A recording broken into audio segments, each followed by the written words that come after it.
a lot of people, especially because they look at like who my clientele is. So people who like, oh, I want to be a chef. Because how much money you make? Because you be with this person, this person, that person, this person. And sometimes the hours that I have to give. So my job, I'm a personal chef for the most part.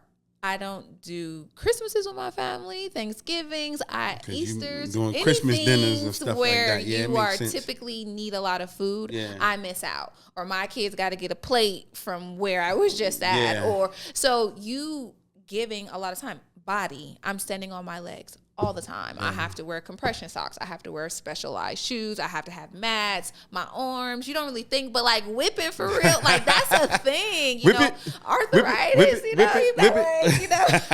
So those are the things you have to think of, the wear and tear on the body. Yeah. It's a lot. So anyone who's looking to go into the culinary industry, 100% let it be a passion. Yeah. Because you can tell the difference too. Like you taste it. We've heard all the time, grandma cook with love, and it's the soul food. Yeah. Like that's truly a thing. If you're just doing it for the money, it's gonna come out in your product.